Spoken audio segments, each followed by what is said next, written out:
Got it.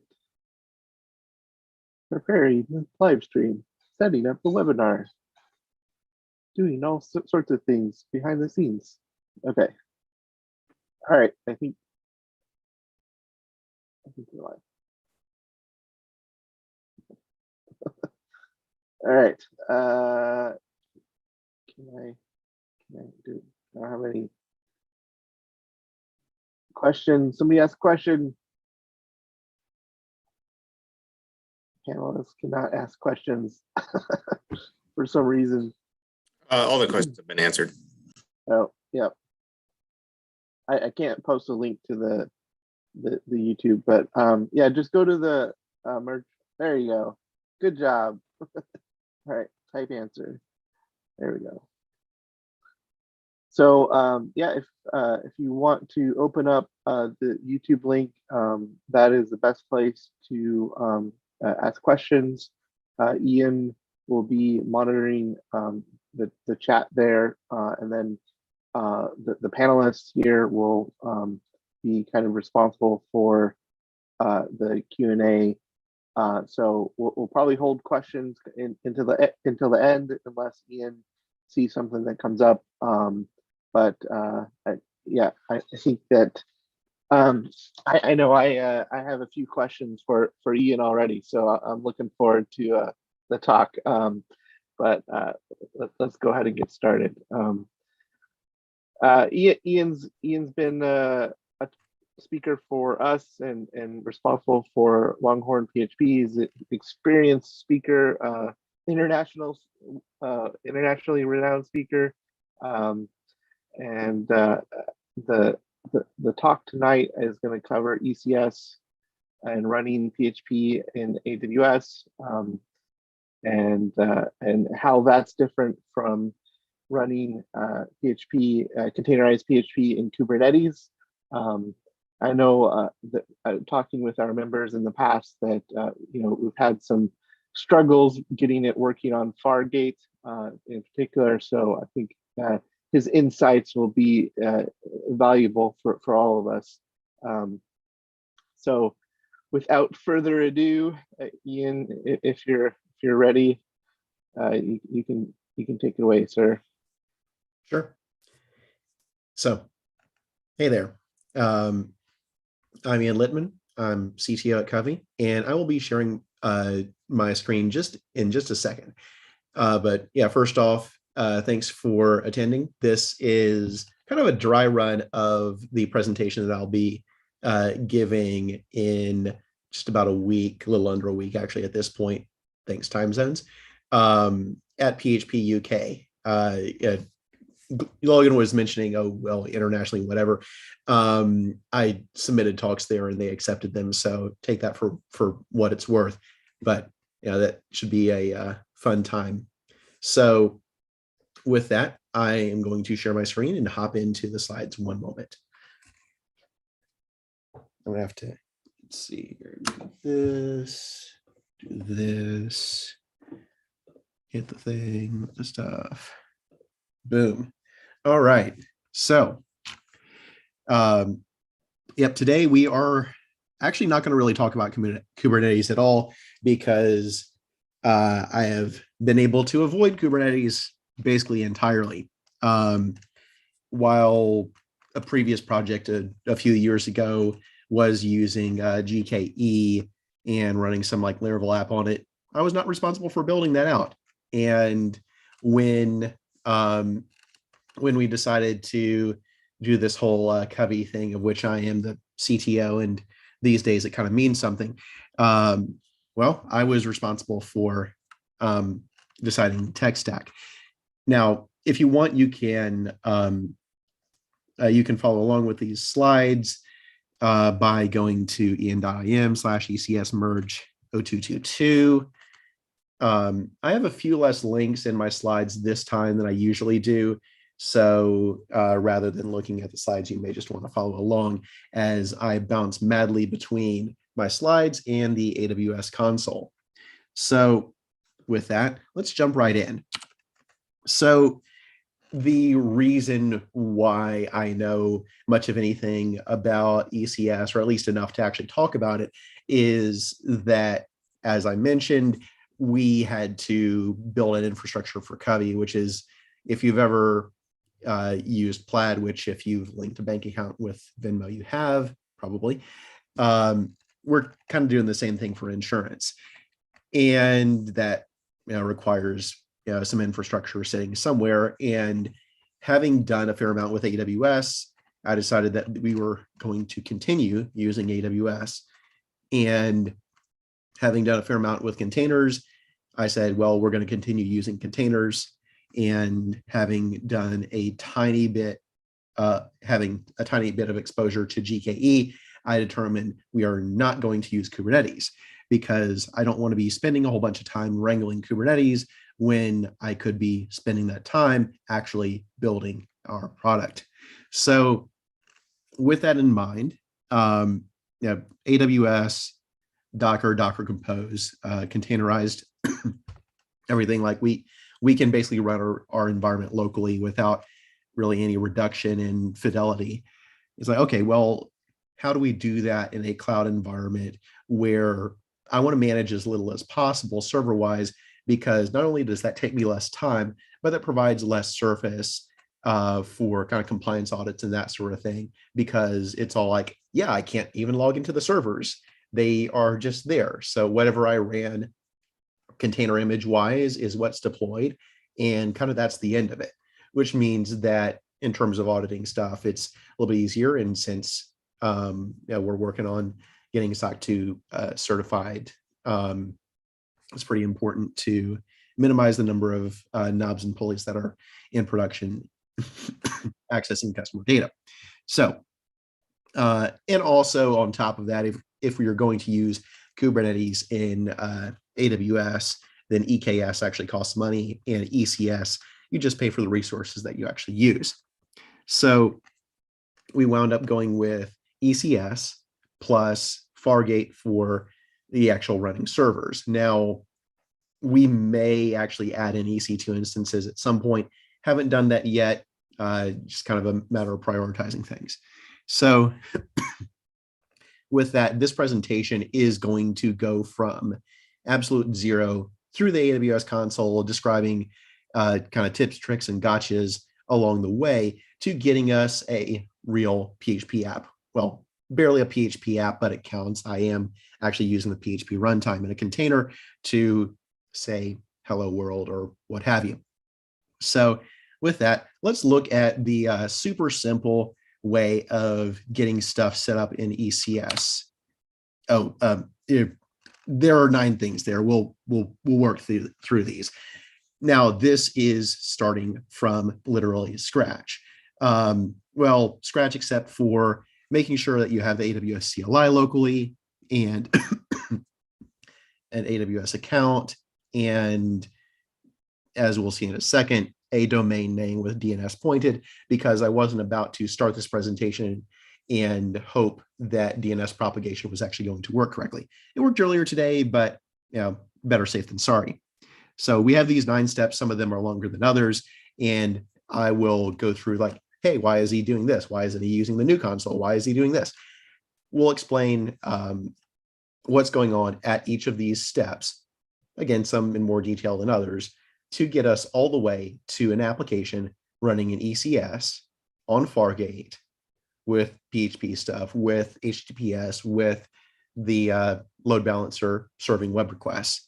And then you can kind of add on from there at that point. Like your application tier is what sits in ECS, and everything else that you would use with AWS is just basically the same. So let's actually get started. First off, we need to make sure that we have DNS actually set up. So I have a domain from a while back, and I went ahead and set up a hosted zone in Route 53. So let's go over there and see that hosted zone.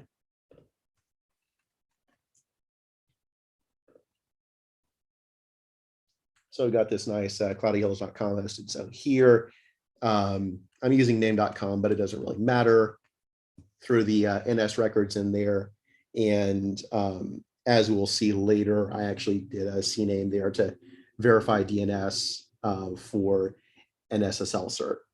Now, it's kind of a big deal that we use AWS for DNS here, because since we're using an application load balancer, we really want to use that alias record type that comes with Route 53 so that we're not bothering with doing something weird with IP-based routing on DNS when AWS really wants you to use CNAMEs everywhere. So easy enough, standard Route 53 DNS stuff. And with that, we'll get back to the next step, which is security groups. Now, yeah, this is pretty standard AWS stuff.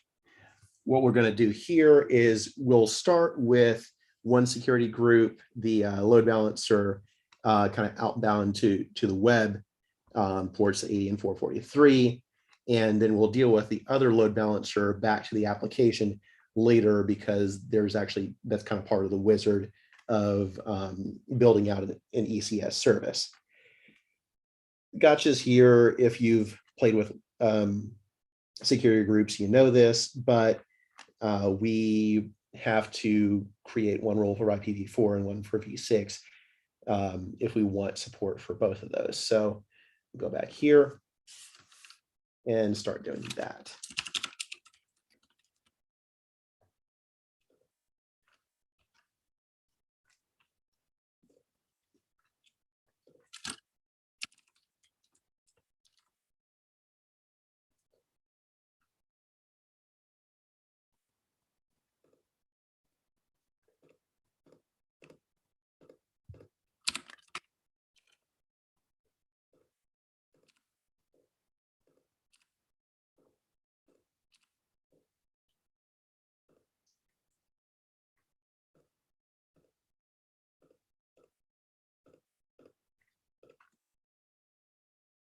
And we will leave outbound traffic as is, no big deal there.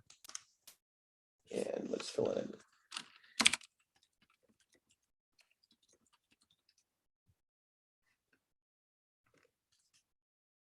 All right, so we've got our security group. We'll need that for a load balancer later.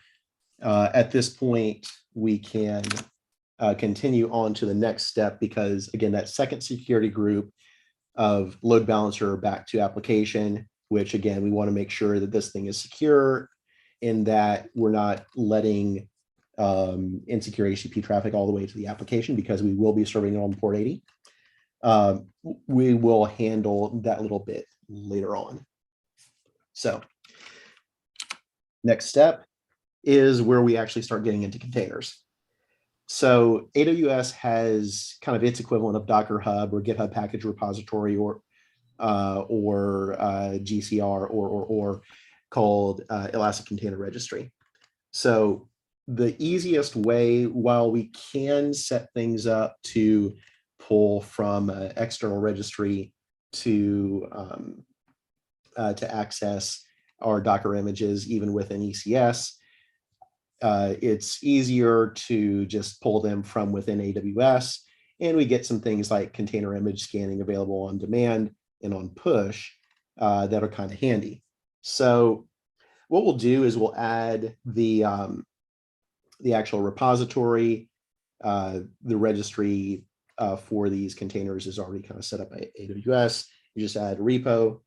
I'll turn on image scanning on push, or make sure that that's turned on, because it's kind of useful to see either what issues are coming up on your kind of base operating system level libraries. It doesn't really do PHP stuff, but the OS level libraries will catch.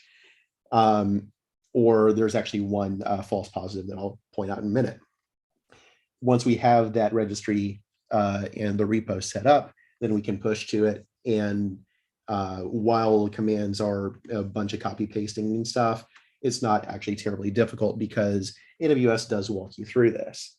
So with that, hop back to Management Console here. Go to ECR. So we're going to go to registries first, make sure that image scanning is on, which it is. So scan on push to all repositories. There is a cost to this, but it's probably worth the cost for having the kind of metrics that you'll see in just a second. So we will set up a repository here. Private MergePHP demo.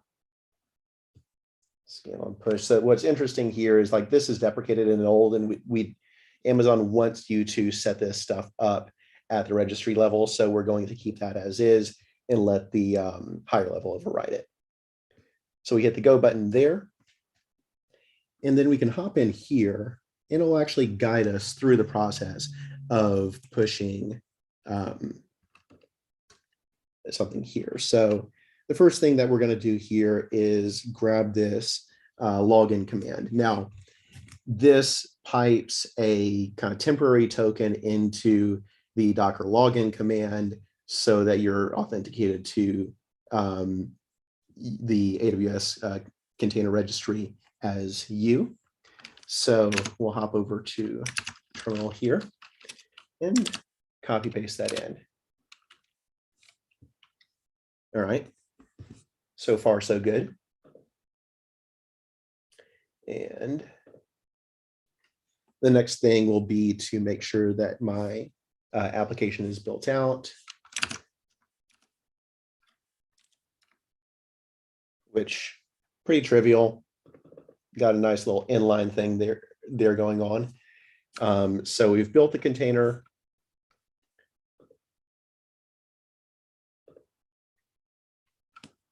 And the next thing to do here is to actually tag it to the thing that that will push to. And then finally, we actually push this to ECR.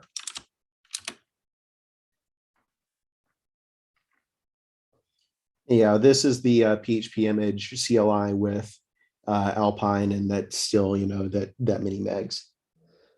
All right, so now we are completely done accessing things from my local. I've pushed the code that I need to push, and so I can actually close out of this tab.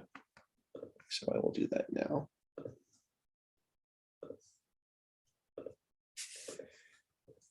So if you're wondering what the code looks like, it's literally this. I said there's barely some PHP running. This is what I mean by barely. Now, you'll notice that I am using an environment variable here as well as get, because I want to show off the ability for ECS to inject environment variables. Other than that, yeah, super simple deal, which is why there's no companion code repo to this particular talk. So as y'all saw, basically we log in, and the registry hostname pattern is just account name, region, and then you're done. You build and tag, and then you go ahead and retag that image out to where you'll be pushing it, and then you push it, and then you're done. So at this point, let's actually look at that image and see if it's there. All right, it's there. And you'll notice that it says there's one low severity vulnerability. This is ECS's image scanning. This happens on push. And it's a false positive. It's been a false positive for a while. I double checked with the Alpine security chair, and like neither of us are sure why that this is here, because that version of Muzzle is not even in this. Well, this is false positive, but usually if you have more issues here, like if you're using the base Nginx image, which is a complete nightmare last I checked, then it will throw issues at you, and then you just like do APK update or whatever and solve them. But image scanning is kind of nice, and it does hook into, it does like show API events and that sort of thing. So you can hook this into other tooling to make sure that you're alerted when things go askew with your images. So with that, we have our image. We've done all we need to do locally. We've pushed that code. The next thing that we will do is set up our ECS cluster. Now, there are a couple of different ways you can do this. You can tell ECS to use your own instances that you've set up, even outside of Amazon's cloud, I believe, or you can set them up to hit ECS instances, or you can set things up to just use Fargate. Now, Fargate is kind of this serverless-ish thing where it still takes a little bit of time to scale in, but you have these kind of units, what they call tasks, that give you a set amount of CPU and RAM. They're kind of a micro VM-ish thing that you can run containers on top of. And you think of it kind of as like a Docker desktop instance or something like that. You can run more than one container in an ECS task. Now, I'm jumping a little bit ahead here, but Fargate does allow you to just kind of throw containers at Amazon, specify a given amount of CPU and RAM, throw them on a given network. And while there are some limitations of this versus running things totally on ECS or on EC2, they get the job done pretty well. So when you're setting this up, you can choose what they call capacity providers. You can either use kind of standard Fargate, which is, I believe, 4 cents per CPU hour, vCPU hour, or you can use Fargate Spot, which is drastically less expensive. You just might have your instances interrupted. That said, we've been running production workloads exclusively on Fargate Spot and haven't had any issues. So knock on wood, that continues. So let's set up a cluster.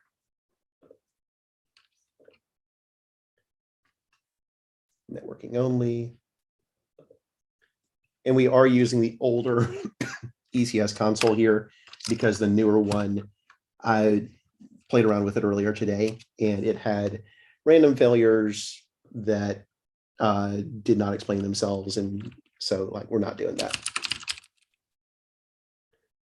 We're not going to use a new VPC here. We'll just use the existing one. I'm not going to turn on container insights that gives us like CPU RAM utilization and that sort of thing, which is cool, except we're building a really super light application here. So no, that's really going to matter.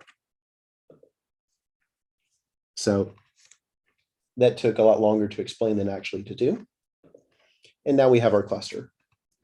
Now, one thing that we're going to do here is we're going to switch this over to Fargate Spot and save that out.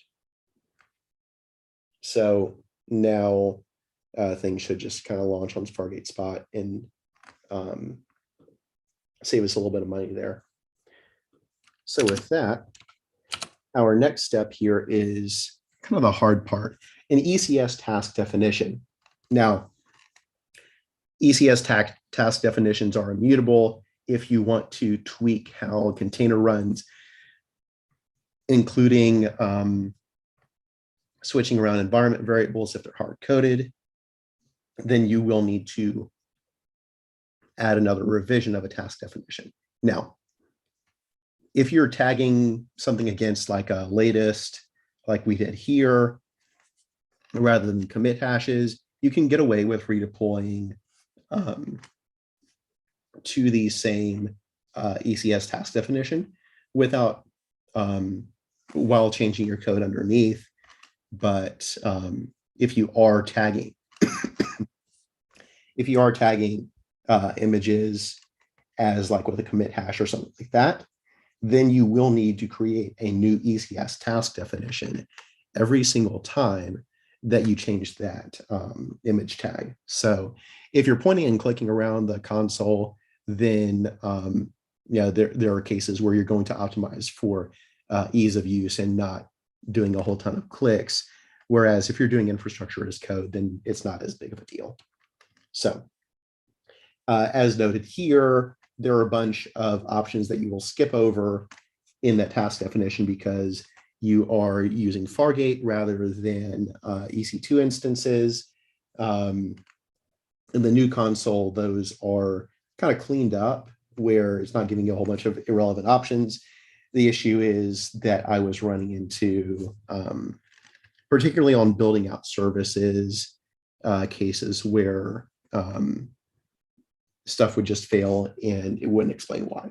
So I'd say feel free to play around with the new version of the ECS console. It is prettier, it is cleaner, but if something fails miserably, it's probably not your fault. Or at least the error messages are unclear enough that you may want to use the older version. So let's set up an ECS task definition. And I'll hop back to slides in a minute to kind of explain what I've done here. So we'll do a Fargate launch type here. And then let's do merge PHP. So this task role, we'll talk through that, but task role and task execution role are separate IAM roles that AWS assigns to either the thing that is actually setting up your container, which is the stage where it pulls secrets and the stage where it pulls the image, versus when the container is actually running, at which point you can pull things from S3 or whatever. So you need to make sure that the kind of correct role gets assigned at the correct stage of the container lifecycle. Otherwise, you're going to wind up with either a container that was able to pull things from somewhere to start with, but isn't able to do that while it's running, or alternately a container that is unable to pull, say, secrets from Amazon Secret Service, or is unable to pull an image at all to even initialize. Now, the task role here, we can set that as none. That's the role that the container takes on once it's actually running. Operating system family Linux, task execution role. This is the role that the ECS kind of runtime takes within Fargate to actually pull the image and populate environment variables with either hard-coded strings or secrets. And you have a high level of fine-grainedness on secrets and IAM. So you can kind of use a custom role here. You just want to build it starting with the permissions that are contained in this ECS task execution role, which AWS will give you for free. That's why I have it already. And it's got some reasonable defaults there. The next thing here is you'll need to specify how much CPU and RAM you have. Of note, the CPU here is a hard cap on CPU time. This is not a burst. This is not, you get 25% of CPU. This is not a T2, T3, T4 instance. That is a hard cap at a quarter CPU, which means that a system that has any sort of load is literally going to be a quarter as fast as if you switched up to 1 vCPU. On our little trivial app, it doesn't matter, but it's something to keep in mind. That's like, hey, why is my app slow? It's like, well, because you're giving it a quarter of a CPU. Kind of similar to how Lambda works, except there is no magical, if you have X amount of RAM, then you have this many CPU shares formula. It's actually very explicit here, although there is a limit to the amount of variability that you have. You're like, yes, I can put 2 gigs of RAM on a quarter CPU, but the minimum ratio of CPU to RAM is basically 2 gigs for each vCPU. So next up, we'll actually dive into container definitions. So here, the container name, we can just call it PHP. And then the image side of things, I will have to go back into my command history and grab that. One moment while I do that. Actually, you know what I can do? I can do this. Full screen console. Go back to full screen. Container registry. Grab that. Pop back over here, latest, and you're done. We don't need private repository authentication because we're pulling from AWS ECR. Now we're going to want to map port 80 on here so it actually serves stuff properly. And there's a bunch of configuration here that you can basically skip over. And a fair amount of this stuff is actually specific to running in EC2 or the like. It doesn't actually apply to Fargate. And if you try to apply it to Fargate, for example, links, I believe DNS servers, DNS search domains, then it will just fail and say, I can't create the task definition for Fargate. Please go away.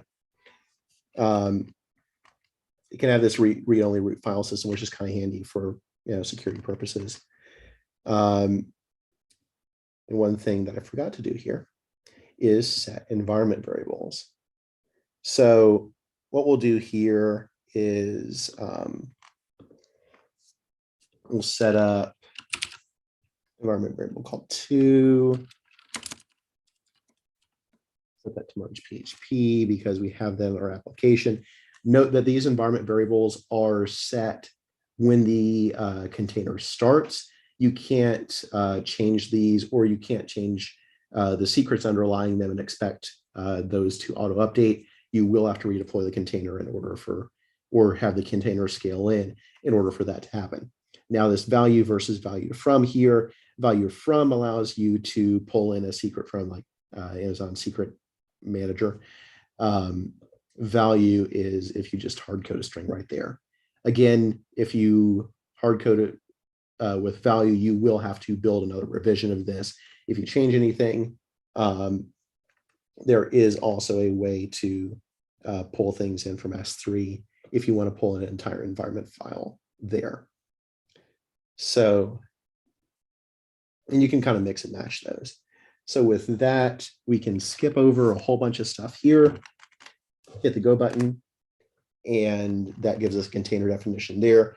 We could set additional CPU limits kind of within this container to say, thou shalt not use this more than this much CPU. If you have kind of a hungry system, a hungry service that is sitting beside something else, you could actually cordon that off, or you can just kind of let them run free. It's totally your choice. So we hit the create button there, and we now have a task definition and a version of that task definition, which you can see here on JSON. Can't really do anything much with that JSON here. If you use the CLI, then you can do more things with it. So with that, let's go over a few things that I kind of glossed over here. First off, as mentioned, the task role on ECS gets you permissions while the container is running, while the task execution role gets you permissions while the container is being set up. So pulling the image, pulling in secrets, that sort of thing. ECS task execution role has what you need to get started. But again, you can create your own policy kind of from scratch there if you want to. Just realize that if you do so and you don't get the permissions right, then things will fail due to permission errors. So on the CPU side, as mentioned, you have a minimum 2 gigs of RAM per CPU, and you can actually throw up to 30 gigs of RAM at a Fargate task if you really want to. They have expanded that out significantly. Used to, I think you maxed out at like 2 cores and 4 gigs of RAM. And again, if you give it a quarter CPU, that's all you get. It will be slower than if you give it at least one full core. Now, by default, these do run x86. You have to specify at the container definition level or the task definition level, and it's not going to magically pull an ARM image if it feels like it. On the one hand, that's more predictable. On the other hand, they don't actually let you pick ARM in the console right now.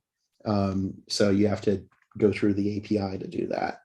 It's kind of a pain because as folks are getting M1 based machines, this could kind of just work, but it really doesn't. So that's kind of that. As you saw, the image name format, there's no HTTP or anything like that on there. It's just an image tag. And for Fargate, you do have to have each kind of container. If it exposes a port, you have to map directly to that port. You can't, for example, map port 8080 on that task to port 80 on the container. That's not how Fargate's networking model works. And if you expose services out, then you will be able to just call localhost at whatever port to get a hold of those particular services within that task. So you can deploy a couple of containers alongside, and those containers will talk to each other basically over the local link at localhost, which is kind of useful if you want those services co-located. You've got kind of another option there. And as mentioned on environment variables with value from, you can pull them from AWS Secrets Manager rather than hard coding them. Or again, you can pull those from S3 if they're maybe a little bit less sensitive. So with that, we have our task definition. The next thing to do here is to actually set up our target group, which is what we're going to attach the ALB to. The fun thing about this is there's not really an ECS task target group option. It's all IP address based, and then there's AWS magic to take IP addresses in and out of that target group for Fargate. So you have this kind of weird kludgy thing where you set up a target group, you set up a basic IP address in there, you start there, and then you kind of glom onto that target group to give things the access that they need to kind of start. You start with the target group, you throw a load balancer at that target group, then you turn around and throw the ECS task at that same target group and kind of let things shake out from there. It is kind of a weird order of operations. And in theory, that has improved based on this kind of the newer ECS wizards that said when I tried actually using them, then they failed to create things. So I went back to the way that I knew worked. So we'll have back over here. And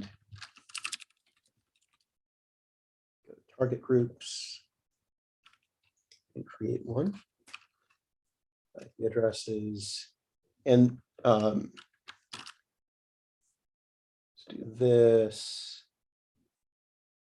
IPv4, all that looks fine. Health check is fine. We go to the next step, and okay, that's fine. And we'll pick just some like random IP address that it'll let us assign. This will fail the health check, but we don't really care. We just need a placeholder here to get the load balancer up and running because we need a target group to point the load balancer at.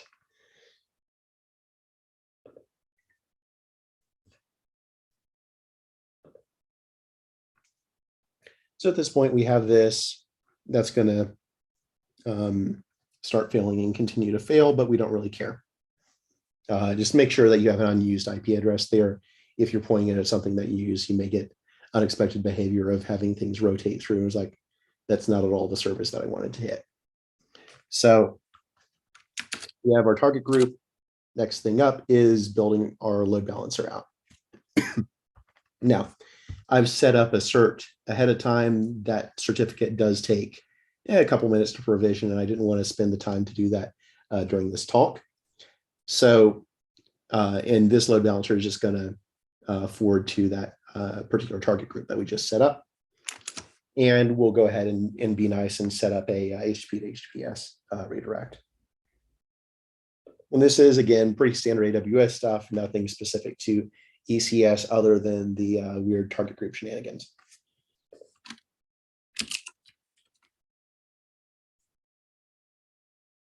And we'll just do IPv4 because I don't want IPv6 to ruin my day. We want the security group that we created earlier. And we'll set this target group here. And set this here. HPS is there. At that point, we'll set the certificate that I set up earlier, which was plenty easy to do because I could use DNS-based validation and just basically with a couple of clicks, tell it to put my DNS validation record in Route 53. So at that point, we can set up this load balancer. And while we are here, we'll add, so we have HTTPS 443. This is not listening on port 80 yet. Let's go ahead and do that though.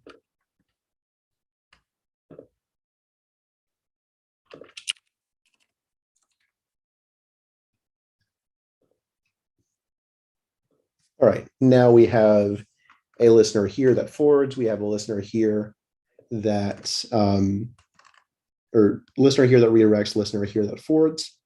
And at that point, we're done playing around with our load balancer. Now, for the fun part. Oh, right, it's DNS again. Let's go ahead and fix that. We have, we need to actually link up that load balancer in Route 53.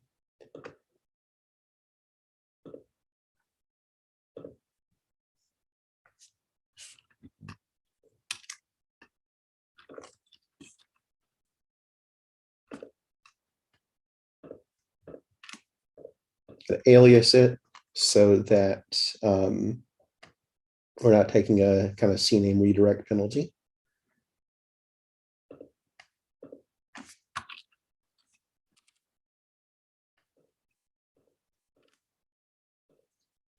Create that, and now we have DNS done. I have to touch that again. All right, finally for the ECS piece. Yes, we have spent a whole ton of time just setting up infrastructure and definitions and that sort of thing, and a whole bunch of services that are tangentially related, but aren't actually the ECS and Fargate bits. You know, setting up things all the way up and down the stack feels like a whole bunch of steps, but at the end of the day, the piece that's kind of specific to Fargate, other than the weird target group thing, which is, you know, technically not a Fargate issue and technically not an ECS issue. Like this is what it comes all down to, and you'd have to do a lot of those items that I mentioned anyway, if you were firing stuff at EC2s or EKS or anything like that. So got the security group that we'll create here, and we'll set up the ALB to hit this target group. So let's go ahead and do that. So we go back to ECS. Go here to our cluster that we set up a while back, which, you know, it's a cluster in name only. It's just like, hey, where do you put Fargate things? You can have multiple of these if you want to logically separate your workloads out. So Go down here, you'll notice that it's Fargate ... because it's Fargate Spot, aka Fargate, the cheap version. Of our task definitions here, we have just one of them, so that's fine. Call this HTTP task because that's all we need. And if you deploy stuff, then it will kind of roll that, swap one task out and then then a new one in. If you wanted to, you could spin everything up and then flip things over, but the rolling update, depending on your application architecture, is fine. So we're going to set up some subnets here, assign that, hop over here, create a new one on the security group side, and that's going to be MergePHP app. And now, since that application speaks HTTP, what we want to do here is we want to map this and say the only thing that can talk to me is the load balancer. That way, we're forcing everything to go through HTTPS from the outside anyway. Now, you'll notice that we're not setting up anything with a SSH here. You will not be logging into this instance at all. You'll be kind of letting it sit, watching logs, which if you pipe things to standard error, then you will be getting the logs as you expect. And that's basically how you interact with this. I think standard out is in there as well. So create a new security group. Now we've got that one. And at this point is where we assign this to load balancer. Yes, I think somehow you can supposedly create a new load balance here, but it didn't seem to work when I tried it.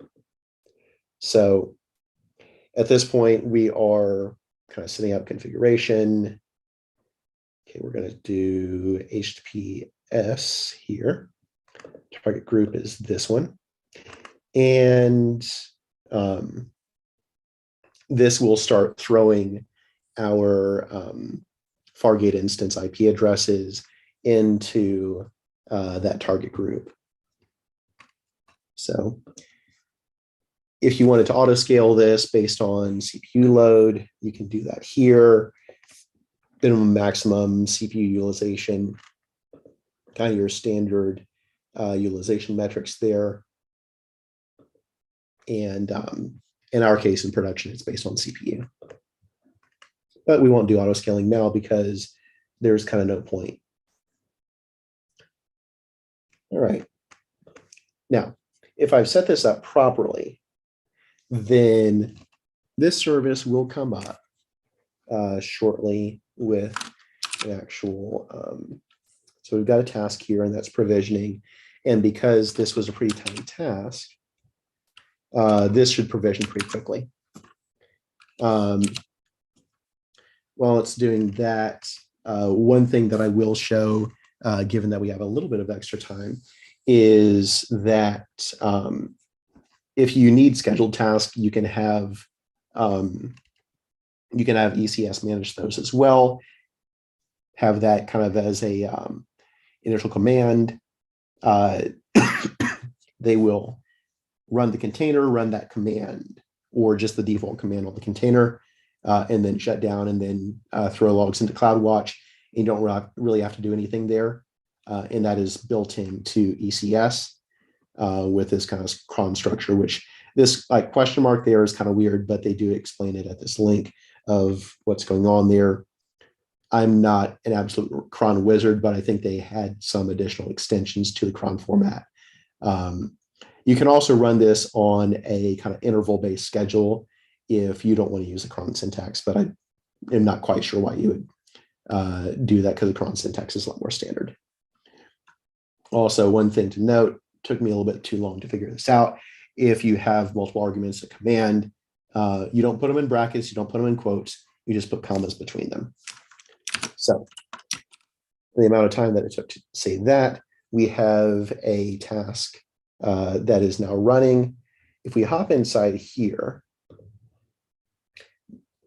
and then hop inside logs, then you've got, you can see the target group health check, checking things. And this is using the PHP built-in web server. So, kind of only one person is going to be able to hit this at a time, but for our purposes, that's fine. So at this point, we see that that health check is actually working. Let's go ahead and go here.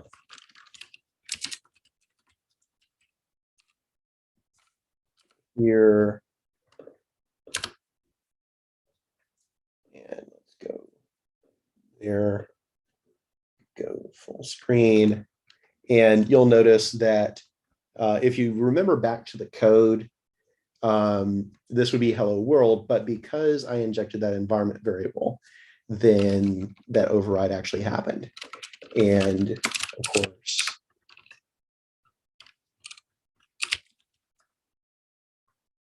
looks like we have a working PHP application in ECS with Fargate, and it only took us the better part of an hour to get there from scratch.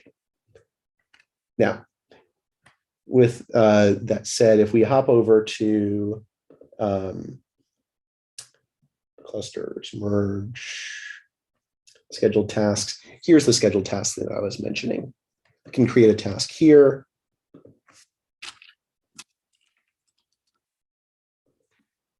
Starts by default enabled. You can turn off the schedule rule without having to delete it, which is kind of handy. And then you can do a cron expression or a fixed interval. Go down here.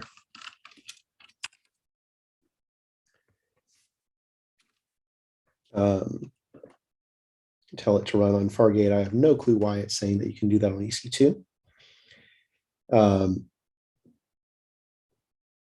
You can do various overrides here. You will need to specify subnets here because it is Fargate. And either take an existing security group or add a new one.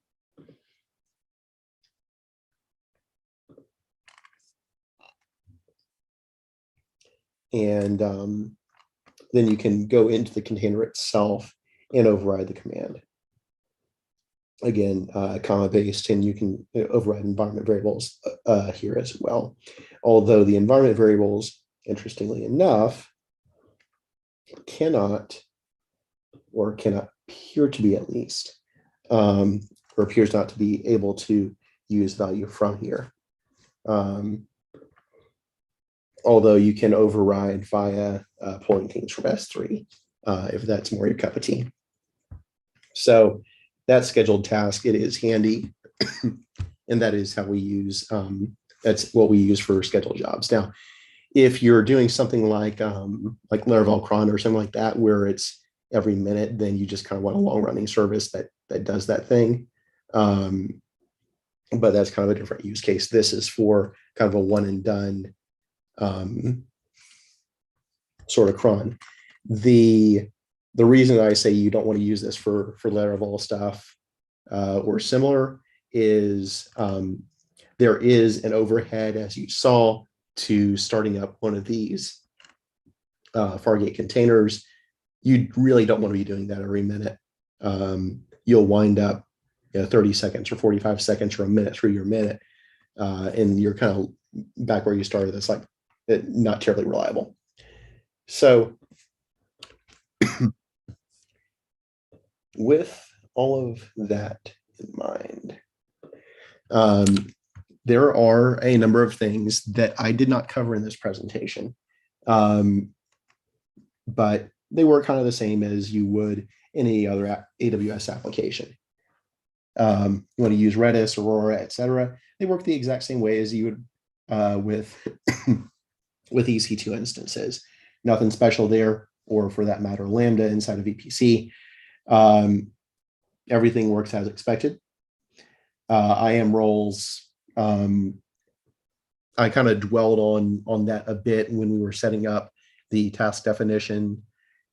Be careful with your IAM roles. Make sure that they're tightly scoped if you're going out to production. Kind of better safe than sorry. And there is a way to analyze existing access patterns and create an IAM role from a bunch of kind of access events to kind of help you automate tightening down those roles if you're not sure what exactly an application is accessing otherwise. Also, we did use the default VPC here. If you want to play around with IP space and do something else, you can kind of go ahead and do that. It takes a little bit of extra time, but it's not really a big deal.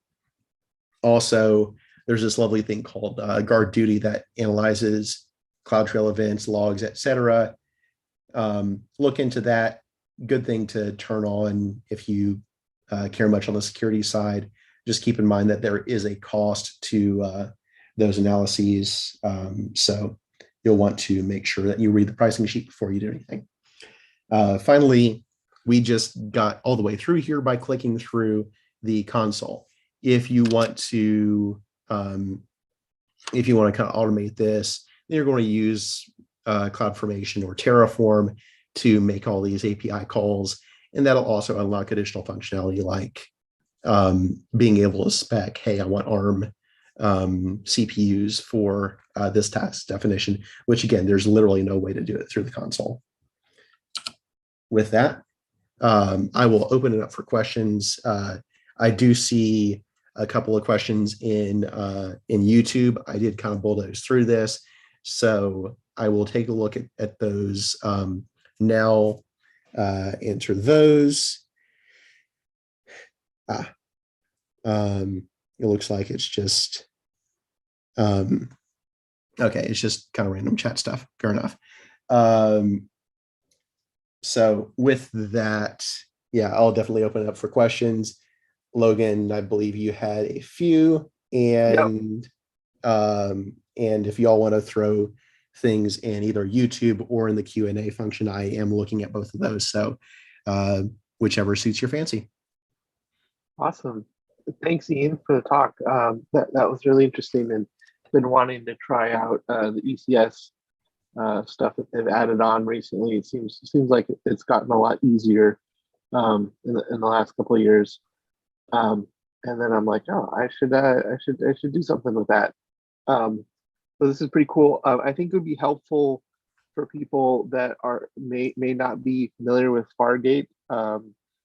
If you could speak a little bit about like differences between Fargate and Lambda, that might be helpful. Sure. I'm going to stop sharing my screen and put my pretty face on screen instead. So Fargate versus Lambda. So Lambda is a kind of quick start, execute your code. You have even with the containerized version of Lambda, you are kind of building your code around the Lambda execution model. Whether you're in a container or not, Lambda is basically having you respond to one event at a time.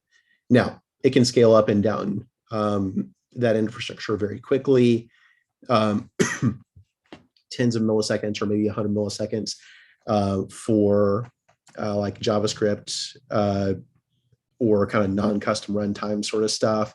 For custom runtimes, kind of maybe a little bit more. For containers, it's more like a second cold start, which is cool. And yeah, you have a lot of ability to kind of play around with that with things like I believe Laravel Octane and such, or Laravel Vapor. But the caveat of that is you kind of do have to build around Lambda and that workflow. By contrast, Fargate can run any old container, and you're either kind of serving stuff up over TCP, UDP, HTTP, HTTPS to a load balancer or the like, or you can run things at the command line.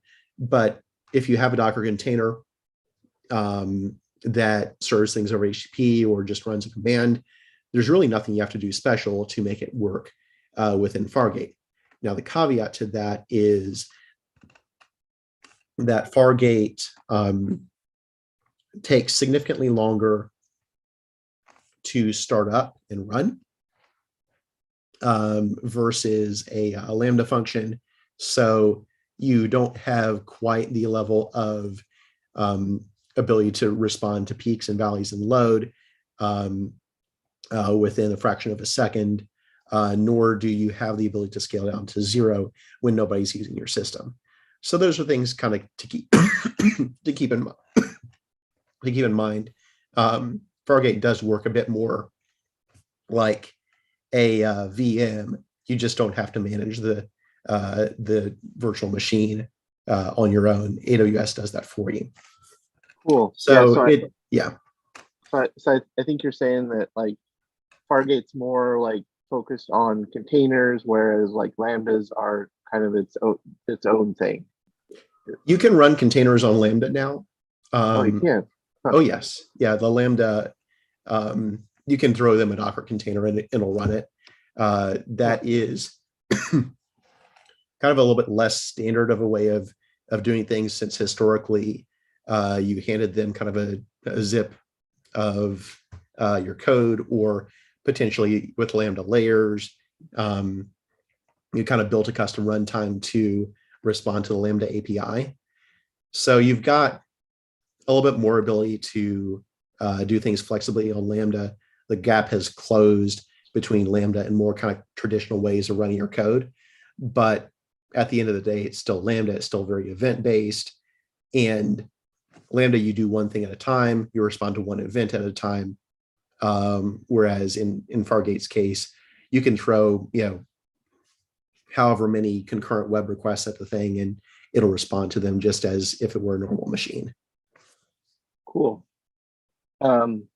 So I had on the orchestration pieces, I guess I had some questions, like, and I might have glanced away for a second. So you're saying that like the task definitions handles like the networking between containers? So the networking between containers is, so you have a task, which you can think of as kind of a virtual machine per se, or kind of a Docker Compose instance almost. Okay. That task, any containers that you throw into that same task, if you expose a port, like one container exposes 8080, one exposes 80. If they both expose 80, then you're going to have problems. But one is 80, one is 8080. You can talk over localhost. And that's kind of a really lightweight orchestration sort of thing, where you can place multiple different containers in a single unit, and those can be different container images and that sort of thing, and kind of share around CPU, either let it be a free-for-all, or basically really similar to what you would do in kind of configuring a Docker Compose environment locally. Now, in terms of doing like some microservices fabric thing, that is something that I have not done with ECS. And what you would wind up doing there probably is, some sort of like DNS-based service discovery or such, and in defining separate services that talk to each other in that way. Like internal APIs or something. Something like that, yeah. But the idea with a task and a task definition is you can have multiple containers in a task, but if you specify, I want a web container in some other backing service and some other backing service as part of this task definition, you're going to get that in that ratio absolutely every time. Those things are not going to scale independently. They're basically deployed as a unit when things go up. So if you want to interact with things and kind of have them scale independently, then those are separate services and separate task definitions. And then at that point, it's services talking to each other rather than something that's co-located on the same, effectively, virtual machine. Okay. So like if you had your Redis cluster or some other, like something that's running, separately, like you would access it via like a DNS from the web container. So I suppose I'm going to get hung up on minutia here, but like the Redis cluster side of things, like you're going to be running Elasticache for that anyway. But if you had some like random self-hosted thing that you were running, yeah, that would be its own service, and you would reach it over DNS, probably behind an application load balancer. Okay. Potentially behind the same application load balancer that's serving your other stuff, because ALBs can serve not only multiple subdomains, multiple kind of endpoints based on routing, but that you can do hostname based routing and multi-domain certs and that sort of thing. So you can kind of use your application load balancer almost to coordinate whatever you need to. Maybe you have set up certainly in Route 53. You can set up like names that like only resolve internally. So yes, you can. There are roughly 63 different ways of service to service interaction. Yeah. Sounds good. Well, that's pretty cool. I'm looking forward to trying that out. And the Fargate spot seems like a good way. They're pretty cheap. Yeah, they are from what I was seeing, they're about 70% less expensive than standard Fargate. So it's a drastic difference in exchange for, hey, we might drop this application out from under you at some point if things get constrained price wise. So you may want to prioritize Fargate spot and then have the ability to fall back to standard Fargate to maintain availability. But it's not the Wild West anymore. You don't have super huge spikes and dips in spot pricing on really anything. So it's not really much of an issue. Cool. Well, that's good. Any other questions from the panels or the audience?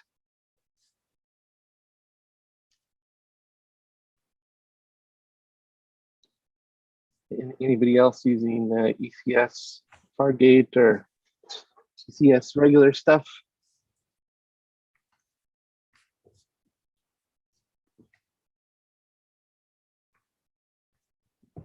Well, Nope. If I'll put my contact info back up on here. You can find me on Twitter if you come up with a question that wasn't really addressed here. Feel free to tweet at me, and either I will tell you the answer if I know it, or potentially tell you where to look if I don't. Great.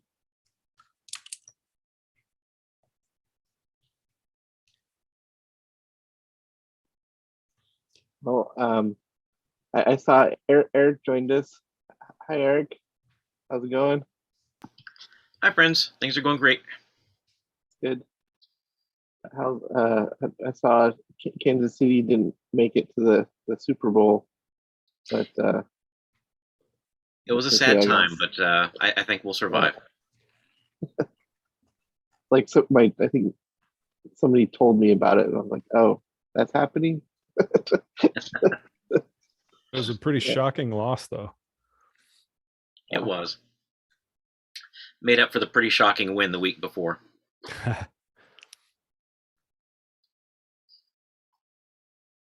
don't know. Patriots got knocked out way before that, so That's what's important.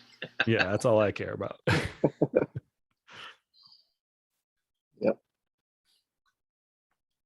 Is it this weekend? Is that right? I think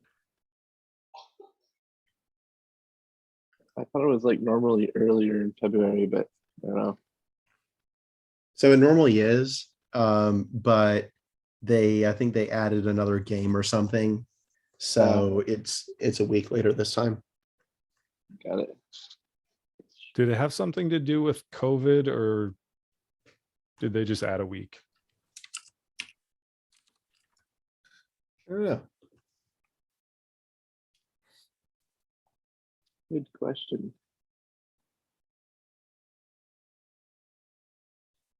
Someone told me it had to do with COVID, but I don't know how credible that person was. So I think it's like the sixth Sunday after the first full moon of the winter solstice. yeah,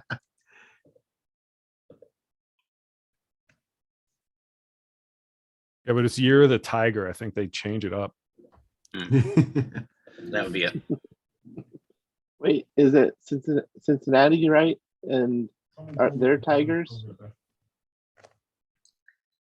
Bengals, yeah. or Bengals? Yeah.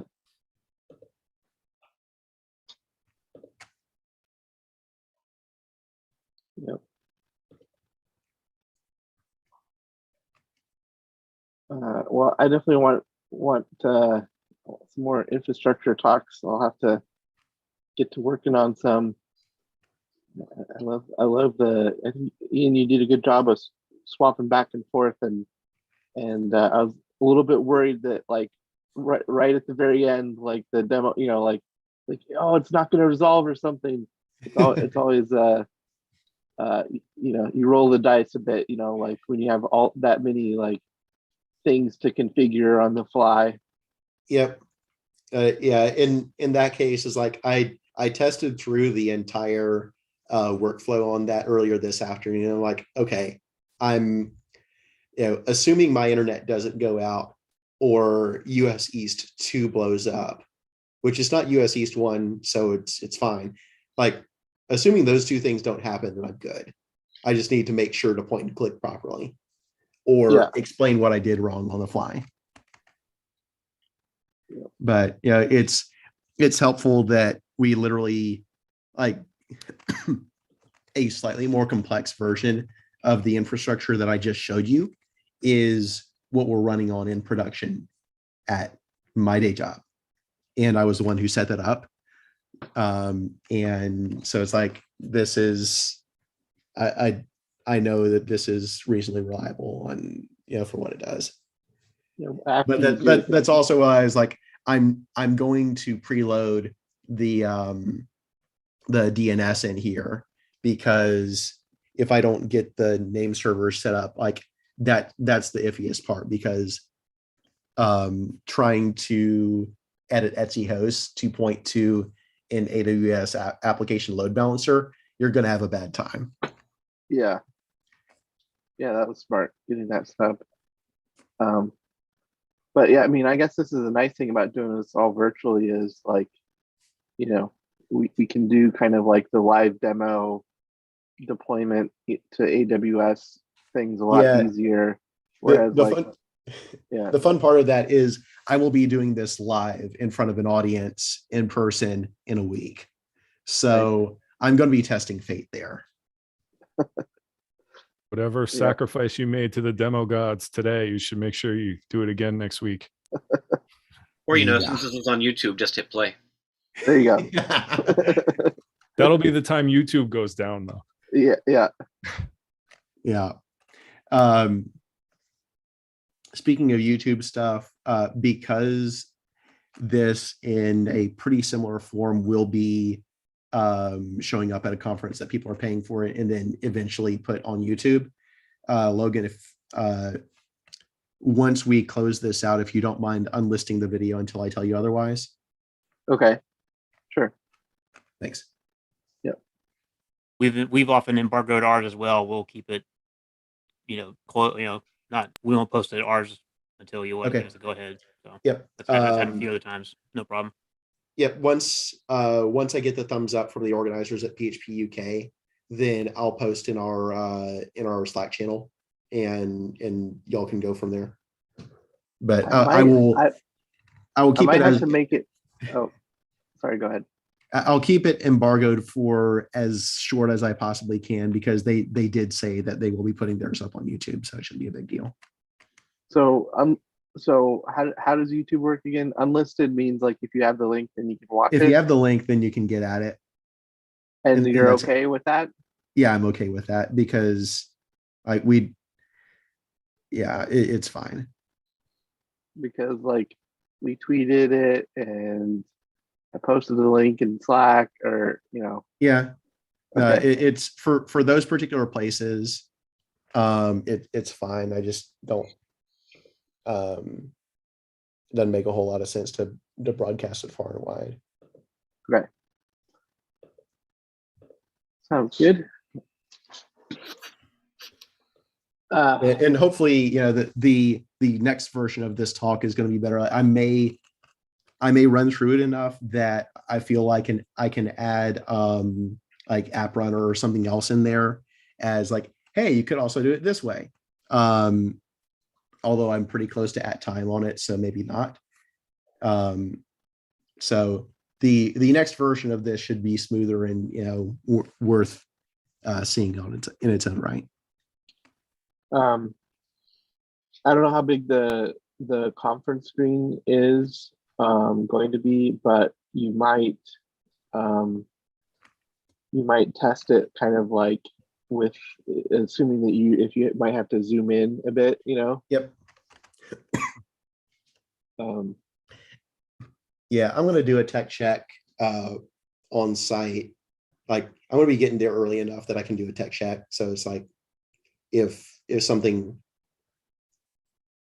is an issue size wise, then yeah, I'll make sure that it's at a decent zoom level.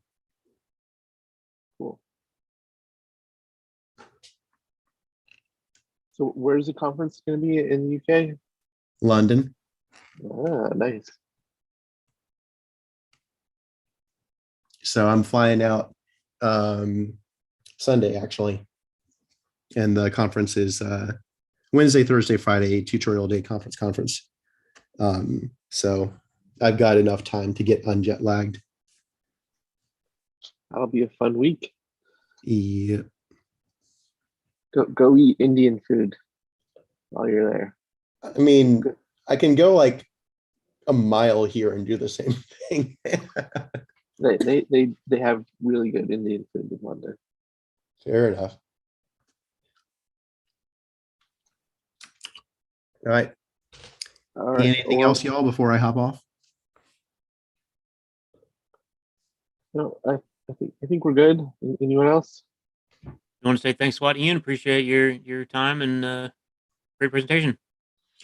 Yep. Thanks for being with us. And thanks to y'all for letting me basically dry run this because it's definitely going to make next week's presentation better. And thanks to the viewers for coming out, because otherwise there would be no point in doing this. Yep.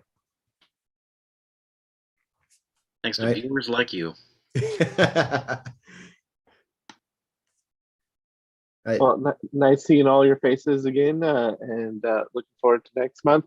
Thank you, Ian, for the talk, and see you all at the regularly scheduled same bat channel, same bat time. Yep. Bye.